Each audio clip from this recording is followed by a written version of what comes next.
সাল্লাল্লাহু আলাইহি ওয়াসাল্লামের জন্মের আগেই তার বাবা চলে যান, ইতিম মুহাম্মদ সাল্লাল্লাহু আলাইহি ওয়াসাল্লাম। তার মা আমিনা 6 বছর বয়সে ইন্তেকাল করেন। সিচুয়েশন বুঝতে পারছেন?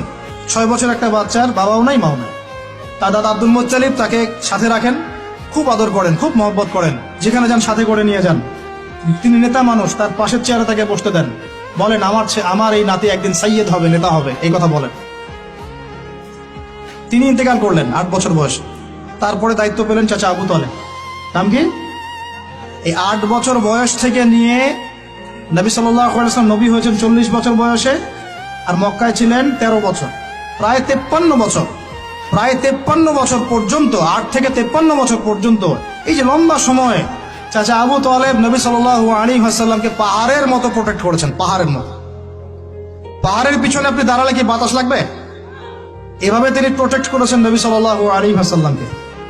তার সন্তানদেরকে যা খাওয়াতেন তার চেয়ে ভালোটা নবীকে খাওয়াতেন সাল্লাল্লাহু আলাইহি ওয়াসাল্লাম। স্পেশাল রান্না তৈরি করে তাকে ডেকে নিয়ে বসতেন, কারণ এতিম ছেলে, মনে কষ্ট আছে, হয়তোবা সবার সামনে বলতে পারে না, ব্যাপারটা বুঝেন না? তিনি এইভাবে ট্রিট করতেন। এমনকি নবী হওয়ার পরে আল্লাহর নবী সাল্লাল্লাহু আলাইহি ওয়াসাল্লামের বিরুদ্ধে পুরা সমাজ চলে গেল। কেউ গালি দেয়, কেউ বলে সাহের, কেউ বলে কাযযাব, কেউ বলে ফারিকুল জামা। মানুষ গালি গালাজ শুরু করলো, নিন্দা গীবত তহমত শুরু করলো, অর্থনৈতিক বয়কট শুরু করলো, সামাজিকভাবে বয়কট করা শুরু করলো। এমন কোনো অত্যাচার নাই যা নবী সাল্লাল্লাহু আলাইহি ওয়াসাল্লামকে করা হয় নাই। বুঝতে পারছেন কথা? এইরকম একটা সিচুয়েশনেও চাচা আবু তালেব তিনি বলছেন, তারা তোমার দিকে আসতে পারবে না দলে দলে যতদিন আমি আবু তালেব দাফন হচ্ছি না মাটির তলে। কথা বুঝতে পারছেন? তারা তোমার দিকে আসতে পারবে না দলে দলে যতদিন আমি আবু তালেব দাফন হচ্ছি না মাটির তলে। এইরকম মানুষ চাচা আবু তালেব। মানে আমরা যারা এখানে উপস্থিত আছি, বাংলাদেশে 16 কোটি মুসলমান, সারা বিশ্বের যে এত কোটি মুসলমান, তার মধ্যে বেশিরভাগ মানুষকে যদি আপনি এক পাল্লায় রাখেন, চাচা আবু তালেবের অবদানটাকে আরেক পাল্লায় রাখেন, ওই পাল্লা ভারী হবে ইনশাআল্লাহ। কিন্তু শেষ পর্যন্ত চাচা আবু তালেব কালিমা লা ইলাহা ইল্লাল্লাহ করতে পারলেন না। কথা কি বুঝতে পারতেছেন ভাই? নবী সাল্লাল্লাহু আলাইহি ওয়াসাল্লাম বারবার বলতেছেন, চাচা খালি একটাবার কালিমা পড়েন, আমি আল্লাহর কাছে আপনার জন্য সুপারিশ করব, আমি আপনাকে জান্নাতে নিয়ে যাব, চাচা খালি একটাবার সাক্ষ্য দেন, শাহাদা দেন। হলো না। হাদিসের মধ্যে আসছে চাচা আবু তালেবকে জাহান্নামের সবচেয়ে উঁচু স্থানে রাখা হবে, যেখানে তার পায়ের গোড়ালি বা টাকনু পর্যন্ত আগুনে পুড়বে। এতেই তার মগজ টকবক করে ফুটতে থাকবে, নাউযুবিল্লাহ।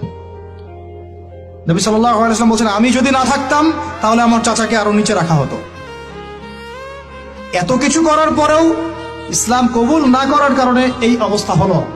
এখন কি ভাই আপনি আমি বুঝতে পারছি যে আল্লাহ পাক যে আমাদেরকে বিনা জিজ্ঞাসাবাদ করেই মুসলিম পরিবারে জন্ম দিয়েছেন, আল্লাহ পাক আমাদের উপর কত রহম করেছেন, আমাদের কত কৃতজ্ঞতা স্বীকার করা উচিত।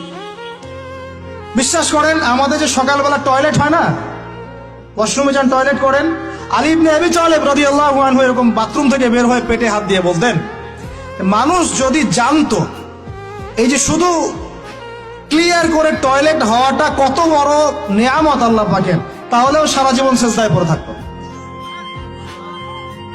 আমরা এগুলো বুঝি না, শ্বাস নেওয়ার নেয়ামত বুঝি না, পানি পান করছি, পানি আল্লাহ পাক দিয়েছেন, এটা নেয়ামত বুঝি না, গরম পানিতে ওযু করে আসলেন নেয়ামত বুঝি না, সুস্থ আছি নেয়ামত বুঝি না, প্রত্যেকটা অর্গান ভালো আছে শরীরের নেয়ামত বুঝি না, রক্ত চলতেছে নেয়ামত বুঝি না। আমরা আল্লাহ পাকের নেয়ামতই বুঝি না, শুকরিয়া আদায় করি না। আর ওই যে কালিমা লা ইলাহা ইল্লাল্লাহ আল্লাহ পাক পড়ার তৌফিক দিয়ে মুসলিম বানিয়েছেন, এটা তো মোটেই বুঝি না। কত বড় নেয়ামত আল্লাহ দিয়েছেন আর কত ইহসান আল্লাহ করেছেন। এইটা জাস্ট আজকের লেকচার শুনে বুঝে বাসায় চলে যান।